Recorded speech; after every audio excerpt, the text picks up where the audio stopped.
I stood at the window and watched as the car pulled into the driveway, turned right, and disappeared into the street. I wondered why I wasn't more upset. I had just watched 10 years of my life go away. Wasn't I supposed to feel something? Wasn't there supposed to be something other than a shrug and, well, I guess I should go take care of this dripping faucet?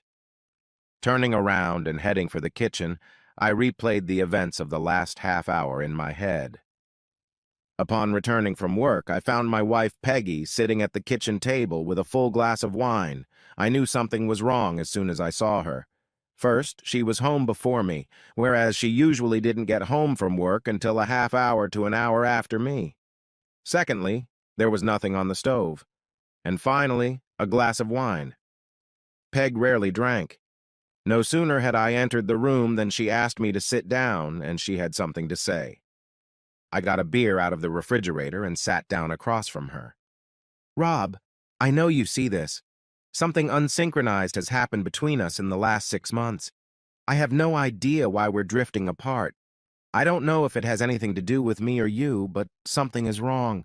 I tried to talk about it, but all I heard was that we're just going through a rough time and things will get better. I've decided that we need to break up. I'm not talking about divorce, just separation for a while. I think I need some space, Rob. I need to get away and look at my life and figure out what's causing the breakup between us. You can think about it too." "Come on, Peg, it's not that bad. Sure, we have some problems. You can't have a marriage without them. But two people can't solve problems if they're away from each other and not talking. Talking isn't going to help, Rob. You only see one problem in our marriage. According to you, our only problem is that we don't make love. Your solution to the problem is for me to get naked and let you do whatever you want to me. As far as I'm concerned, there's more to it than that. We don't make love anymore because I don't want to. We don't snuggle together anymore because I don't want you to touch me, and I don't know why I don't want you to touch me. I still love you. I love you as much as I did the day we got married, but something is wrong, and I don't know what it is. I need some space, Rob. I need to be alone to figure it out." "So you want to throw 10 years of marriage out the window?" "No, Rob. I just think we need some time apart. I've already packed my stuff in the car. I'll stay with my sister until I find a place of my own. I'll call you once a week to keep in touch." She got up and said, "I have to go. I told Mary I'd be there by 7. She turned and left without even kissing me goodbye, and that in itself told me everything. It didn't take long for word to spread that Peggy and I had broken up. Most of our friends sympathized with me and tried their best to cheer me up. Peggy would call me once a week and ask how I was feeling, and I'd say I was doing fine, and then I'd ask how she was feeling, and she'd say she was fine. Then I'd ask her if she was ready to come home, and she'd say not yet. Peg had been gone for 6 weeks when I started hearing disturbing things, like she had a boyfriend. I didn't want to believe it. I wanted to believe that it was just like she said, that she just needed some time alone to get her thoughts in order, and then she'd come home. I kept hearing different things, so I decided to check out the rumors. I would find out where Peg was staying, do a little investigation, and put an end to the rumors. But no one could tell me where she was staying, either couldn't or wouldn't, and I started to think that something about the situation stunk to high heaven. I had dinner with my friend Tom and his wife Tanya, voiced my concerns, and let slip that I was going to hire a private investigator to find Peg and either confirm or deny the rumors. I saw Tom look at Tanya, and she gave him a slight nod. "Save your money, Rob," Tom said. "The rumors are true. Most people who know you are in the know but won't tell." "What's that?" "That Peggy left you to live with Adam White." "Adam White? Who the hell is Adam White? I've never heard of him." "He works with Peggy. And she just left me to live with him? That doesn't make any sense. If she was going to do that, why didn't she just divorce me? What's all this nonsense about separation?" "Rob, you know Peg. She plans, makes backup plans, and then makes plans in case the backup plan doesn't work out. She's been dating White for almost a year, and I assume she's organized it so she can go home if life with White doesn't work out. And everyone knows it, but no one told me? My goodness, what a wonderful group of friends I have. I stood up, threw my napkin in the middle of the table, and said, "I'll walk myself," and walked out. On the way home, I thought about what I had just learned. No sex with Peg for over a year because she didn't want to make love to me. No snuggling with me for over a year because she didn't want me to touch her. And all the while she was tooting my horn. Like a fool, I sat at home like a good boy and behaved myself while I waited for the unfaithful whore to come back. And all my friends, my wonderful friends, knew about it, and they just let me sit there and stare at the walls and wait. Well, the waiting was over. The next morning, I made an appointment with the Corliss Detective Agency and gave them an advance. I told them where Peg and her boyfriend worked and told them I needed all the dirt they could get for me, and then I went home and started making a list of everything I needed to do to break my relationship with Peg. I'll wait until I get the report from the detective agency. But when I get it, I'll have the list, and I'll be ready. Once the list was made, I leaned back in my chair and thought about something else I needed to do. I hadn't had sex in almost 16 months, because Peg had turned me down for a year, and then the separation. I'd been a perfectly faithful husband, but now that I knew what Peg was doing, I was damn sure I wasn't going to stay chaste any longer. I was sitting at the kitchen table, sipping a beer and making plans to end the long, dry spell, when I remembered what Tom had said about Peg. She had planned the whole thing. Having lived with her for so long, I knew it was true. To me, that meant she had plans for this one, plans based on how she thought I would react to it. And the biggest plan was how to shove it up my ass if she decided that living with White was what she really wanted. I could see that she was watching me so that if I went out and dipped the wick, she could use it against me in the divorce. Suddenly, the list I had made was useless, because she could plan my reaction exactly that way. The new list was taking shape. I could see that a lot of the things I wanted to do needed to be done right now, not left until the last minute. And there were some things I could do to shove it up Peg's ass and make her bleed. I smiled at the thought and wondered if she had a plan for such an eventuality. The next morning, I went to the bank to deposit my check, and while I was there, I checked the safe that Peg and I had. I could see from the register that Peg seemed to check the box at least once a week, and I could see that she was watching me, and that at the first sign that I was on to her, she would respond. I thought about that for a minute, and then I took the 5 certificates of deposit out of the plastic envelopes, went upstairs, and used the bank's copy machine to copy all 5, and then put the copies back in the envelopes in the box.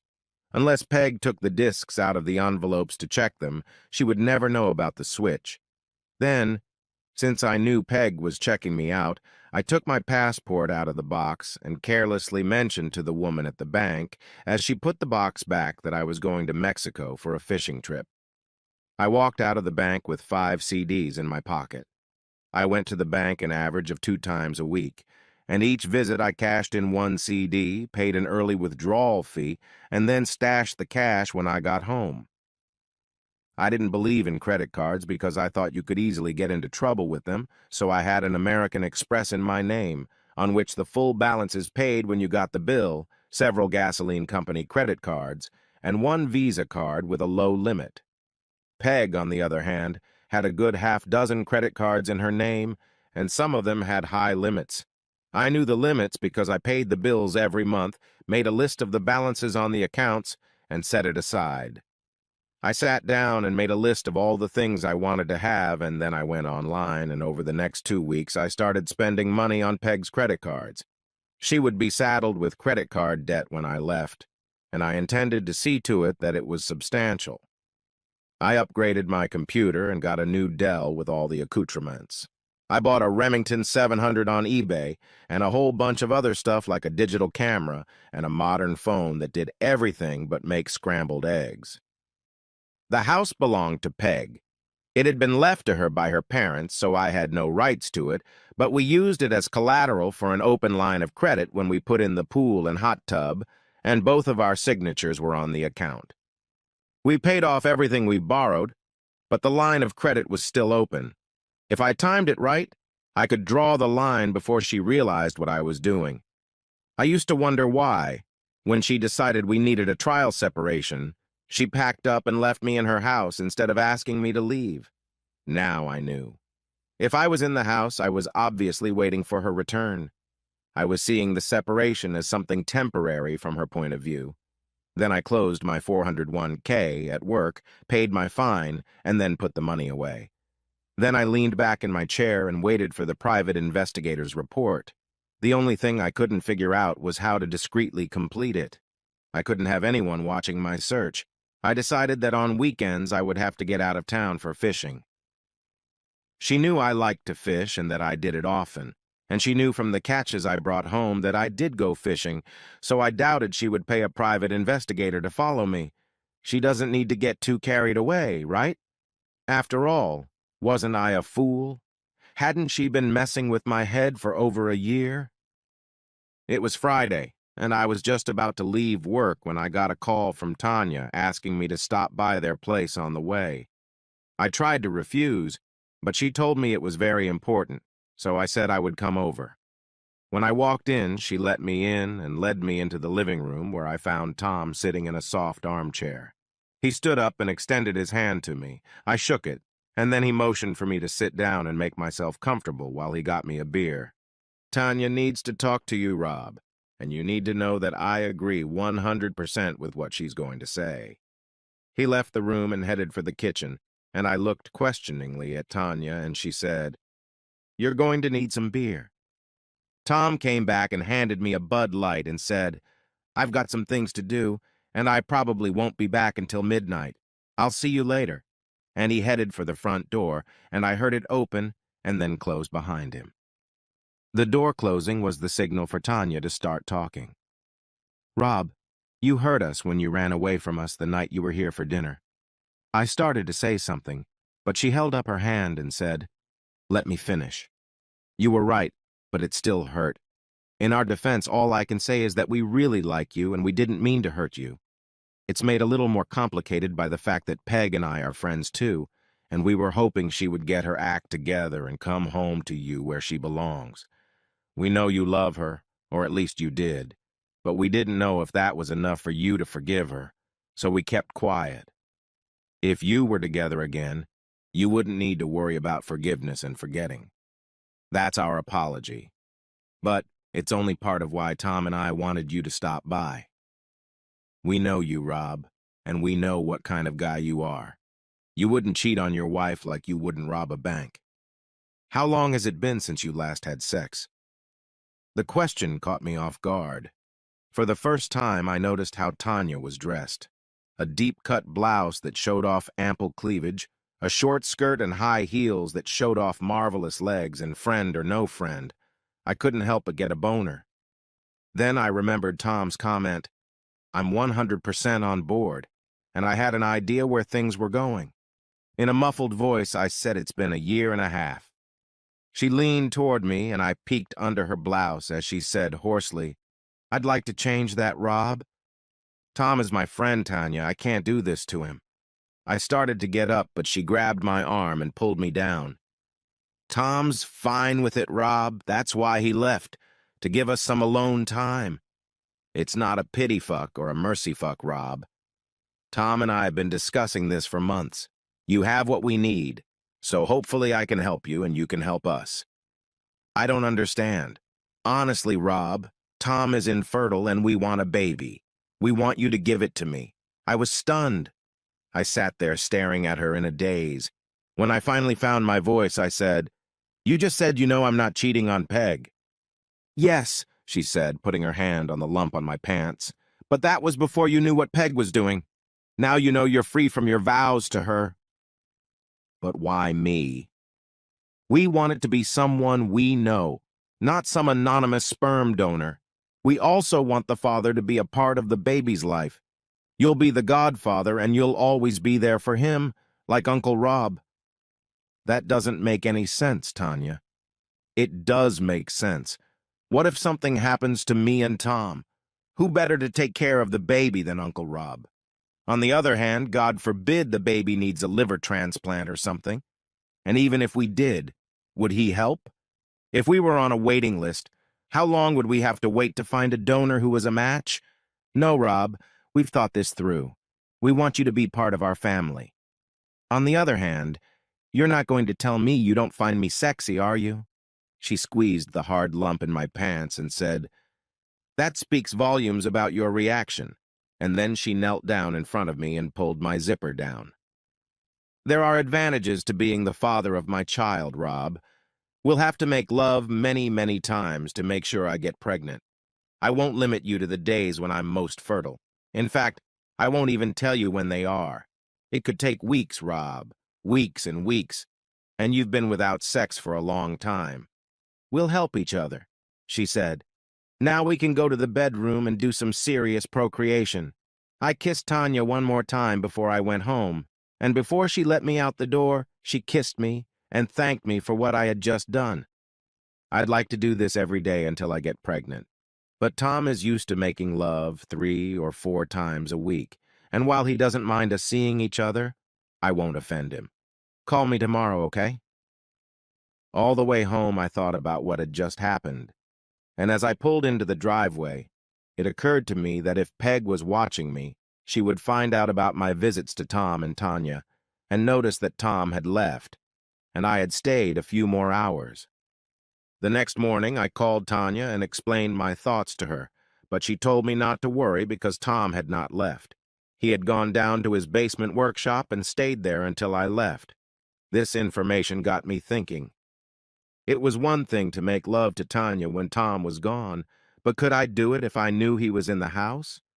Tanya must have known what I was thinking because she said, "Don't worry, Rob. Everything will be fine, I promise." That same day, I got a call from Tom inviting me to have a drink with him after work. It was a bit awkward. Try sitting down with a guy you've known for 20 years, who's a good friend and whose wife you just had a consensual fuck with. He must have known what I was thinking, so he got right to the point. "I know this is awkward for you, Rob. Hell, buddy, it's awkward for me. But I have to talk to you about the situation we're in. First of all, and I told you this when I left you and Tanya alone, I agree 100% with all of this. I mean, also, Tanya didn't tell the whole truth. I know she told you about wanting a child and that I was infertile, but she didn't tell you everything else.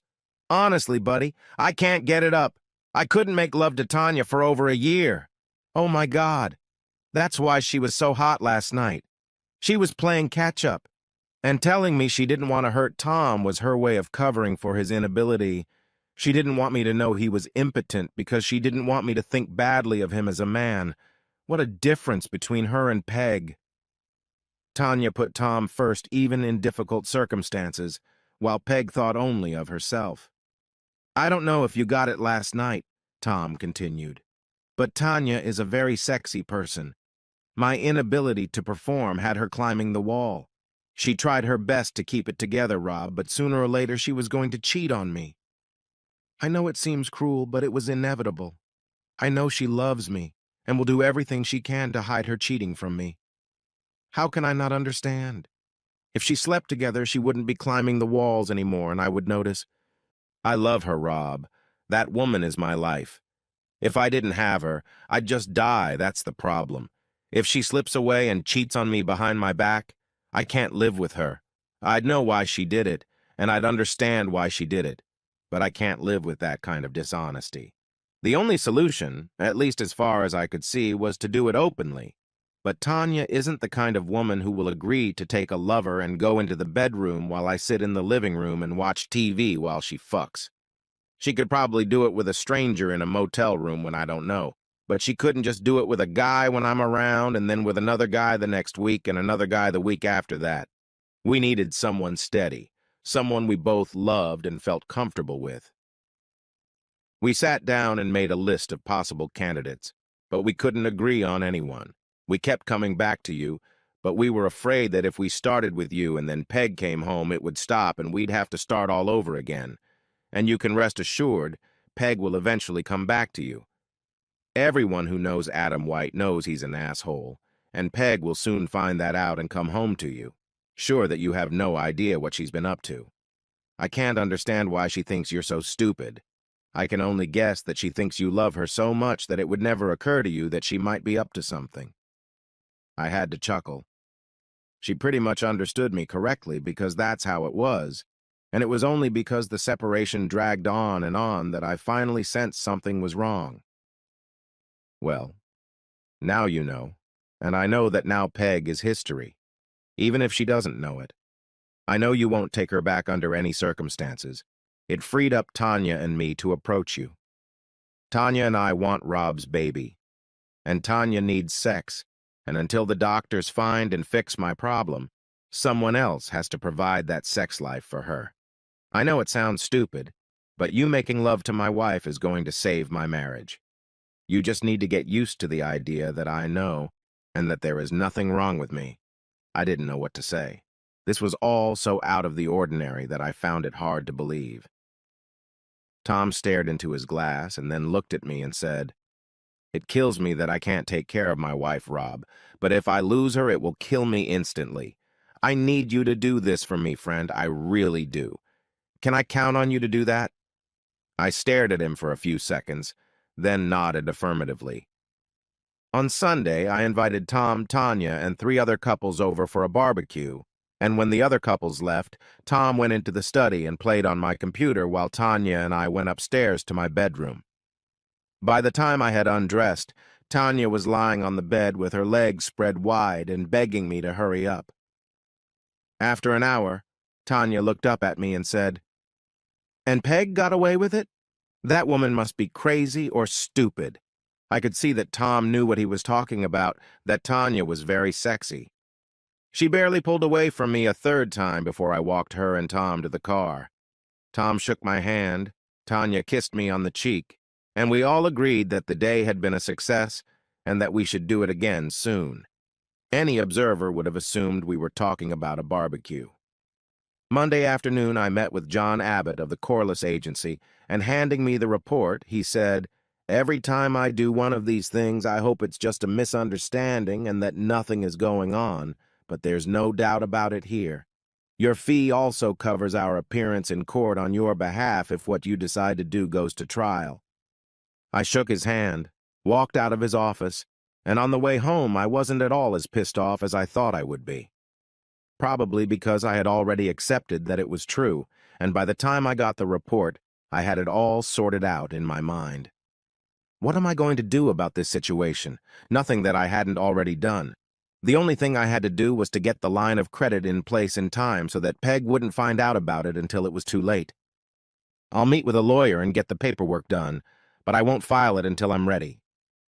For the next 5 weeks, we met with Tom and Tanya 3 or 4 times a week, either at their place or mine.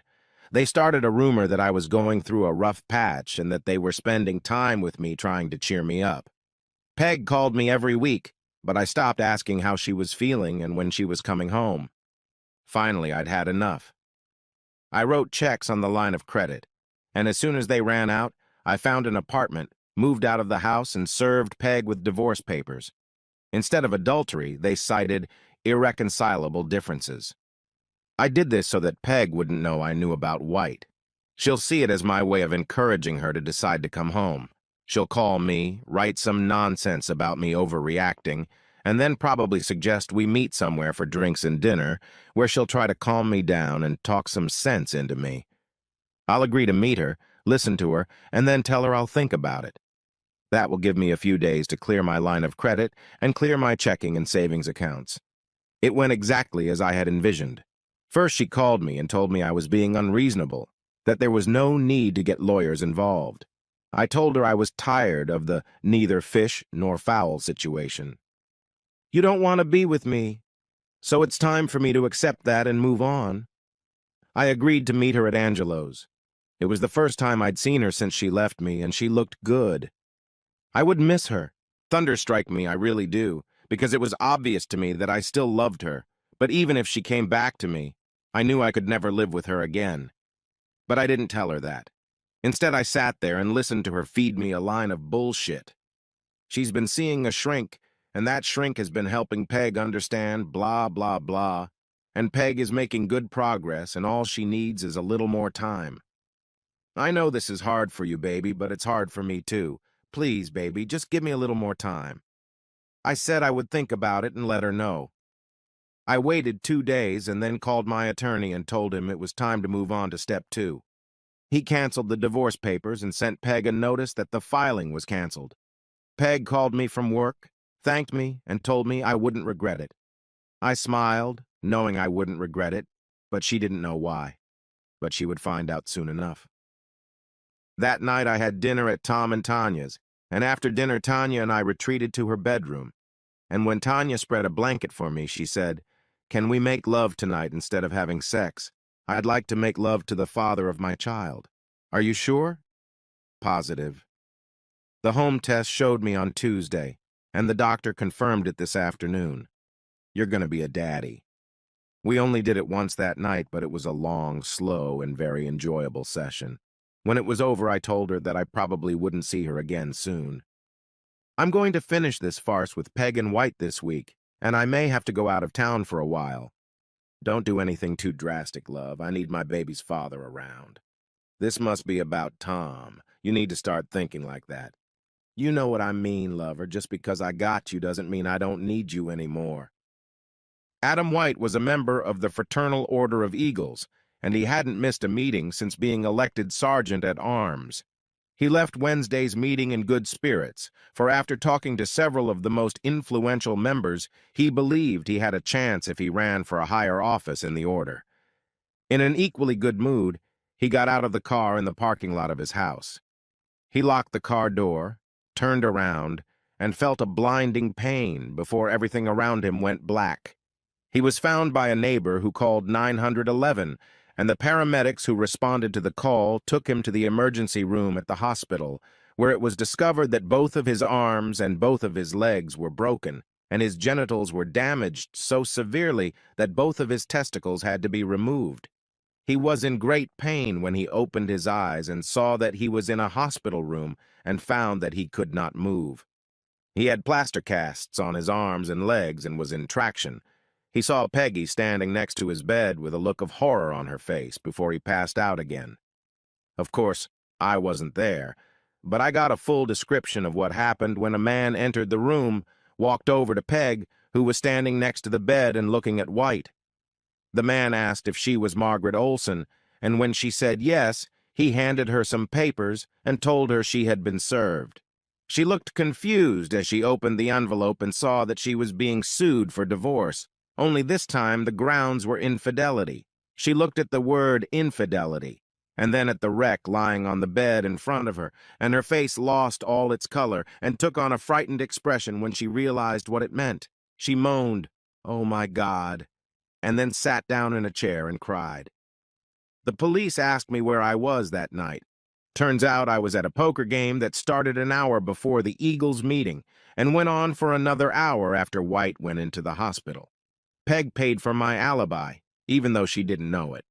The guys were on my side and would have done it for free, but I used her credit to show my appreciation. Home Shopping Network took her Visa card number for the digital cameras I gave Bill and Steve. eBay took her MasterCard for the laptop I gave Mike and the 19-inch flat panel monitor I gave Phil. It even paid for the aluminum baseball bat. I took a 2-month vacation. When the police were satisfied that I had nothing to do with White's misfortune, I went fishing in Mexico. Before I left, I told my lawyer not to push for a divorce, but to just leave things as they were until Peg started fighting back, then quit. We would stay married, but I would have nothing to do with her. I called Tom and Tanya once a week to see how things were going, and they told me that Peg was back in the house. And as far as I could tell, true love must not have been in Peg and White's equation because she never went back to him after the day she was served next to his hospital bed. The credit card bills started coming in, and she must have discovered that the savings and checking accounts were empty, the line of credit was tied up, and the CDs in the safe deposit box were fake because Peg was desperate to find me, and no one could tell her where I was. My boss, who knew the whole story, told her I was gone. He told her I just showed up one day, told her I was leaving, and asked for my check. Basically, he made her believe I left without warning. He didn't tell her that, but he made her believe it. After calling my attorney and demanding that he set up an appointment with me, she found out that I had dropped the divorce proceedings, paid him off, and that he no longer represented me. She had no choice. 4 months after I left to go fishing, she declared bankruptcy. She eventually lost her house and had to ditch her Lexus and start driving a used Geo. When I got back from Mexico, I rented an apartment on the other side of town and tried to stay away from places where she could see me. Tanya was 5 months pregnant and looking even hotter than before, and we picked up where we left off. This time we didn't have to worry about whether anyone was watching me, and 2 or 3 times a week she slept over at my place, or I at hers. Peg found out about my return 2 months later, and one day when I came home from work, I found her waiting for me in the parking lot. She got out of her car and headed toward me, but I ignored her, got into my car, and drove out of the parking lot. In my rearview mirror, I saw her rushing to her car and slowed down so she could keep me in sight. I would talk to her, but not in the parking lot at work.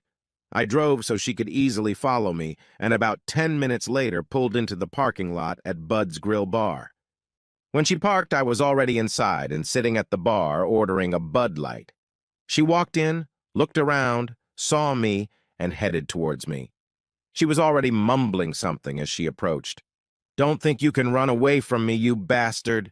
I know Peg, and so I knew what she would do, so I turned around on the stool and caught her hand. I squeezed it as hard as I could, and she yelped in pain when I said, "I have every reason to want to hurt you, Peg, so you'd better not push me too hard. Keep your hands to yourself unless you want to feel real pain." I let go of my wrist and said, "I wasn't running from you. I was going slow and careful so you could follow me here. I wasn't going to air your dirty laundry in the parking lot where I work. It doesn't matter here because everyone here already knows you're a whore. I want to talk to you." "I don't want to talk to you. I've heard enough of your lies. I want my money back." "What money is that, Peg? You owe me the money you took for the house, and half of everything else was mine, and I want it." "Well, you're not going to get it, Peg. My position on this is that it's compensation for what you did to me. What do lawyers say when they sue?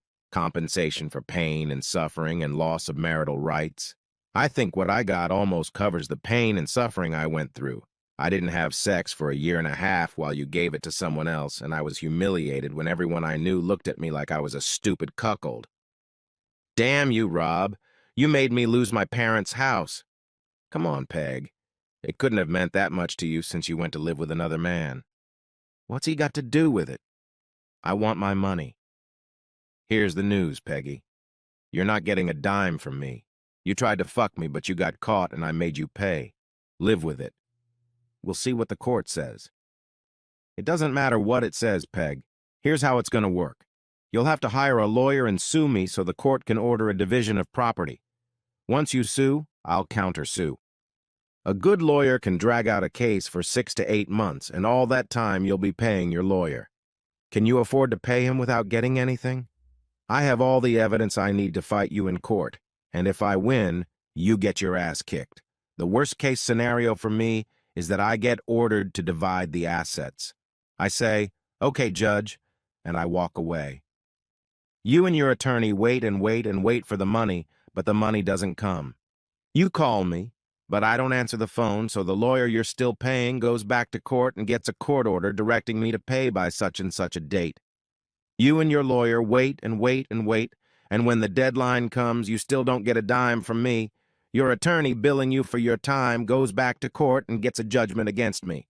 I have no savings or checking accounts to close. My car is leased, so nothing for you there. I live in a furnished apartment, so you can't get anything there.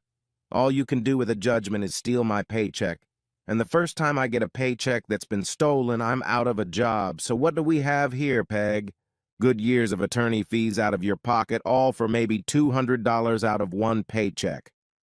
All that's left is to go back to the judge and have him threaten me with jail for contempt of court if I don't do his bidding. All you'll get, Peg, is a postcard from me from some little fishing village in Mexico where I'll live until my money runs out. And thanks to you, I have something else. Face it, Peggy. You fucked me, you got caught, and I got even. Consider yourself lucky. Think about what happened to your boyfriend and consider yourself very lucky. He lost his balls and now he'll never be able to sleep with another man's wife. You, on the other hand, can still get laid by anyone. I knew it. I knew you had something to do with what happened to Adam. What you think you know and what you can prove are two very different things, Peg. By the way, how's your novel coming along? From what I hear, you haven't seen the poor guy since the first day he was in the hospital. What's the point? You took away the only thing he had. Oh, that's harsh, Peg, even for you. It's true. He was very well endowed and was a wonderful lover, but eventually I'd get tired of him and come home. Oh, dear Peg, if I'd only known. All this trouble could have been avoided if I'd known you'd come back to me someday. Oh, shit. I guess I've made a mess of things by my actions, haven't I? I'll have to take that regret to my grave. Oh, what a joyful life it could be if we communicated better. You can be such an asshole. Yes, Peg, and you're a worthless phony. I finished my beer, stood up and sang, "Bless you," and walked out of the bar. 3 days later, I was served with divorce papers, citing irreconcilable differences. I made no objection, and she received half of the marital assets, and I was ordered to pay her back the money I had borrowed. I wished her luck in getting anything and threw the final decree in the trash. She must have believed me when I predicted to her how things would go, because I never heard from her again. One interesting thing came out of this mess. Everyone was in agreement that White was an asshole, but even assholes can have a friend or two, and one of them was Peggy's boss. He didn't like the way she treated White after his misfortune, so he fired her. Well, not exactly fired. The recession called for downsizing, and Peggy was downsized, but everyone knew she was fired. She couldn't find work in our area, so she moved to California, where she had relatives, and no one, not even her sister, has heard from her since. Plus plus plus plus plus plus plus plus plus plus plus plus plus plus plus plus plus plus plus plus. There is one more chapter to this story. It was a sad ending, but at the same time, a glorious beginning. Tanya had given birth to a beautiful baby girl, and Tom loved her and spoiled her terribly. Uncle Rob was a regular visitor and spent many, many hours crawling around on the floor with little Martha. Tom never told Tanya and me the whole story. He knew why he had erectile dysfunction but kept it hidden even from Tanya.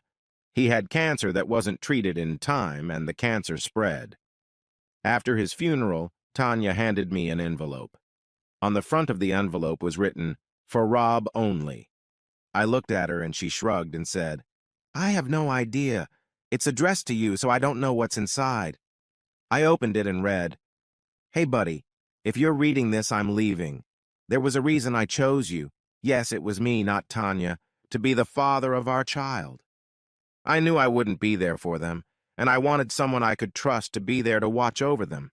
I knew I could count on you. Don't let me down, brother. Take care of our girls." I held out the letter to Tanya, and she read it and cried. I hugged her to comfort her, and she asked me what I was going to do. I would do exactly what he suggested. Take care of my girls. 6 months later, Tanya and I got married.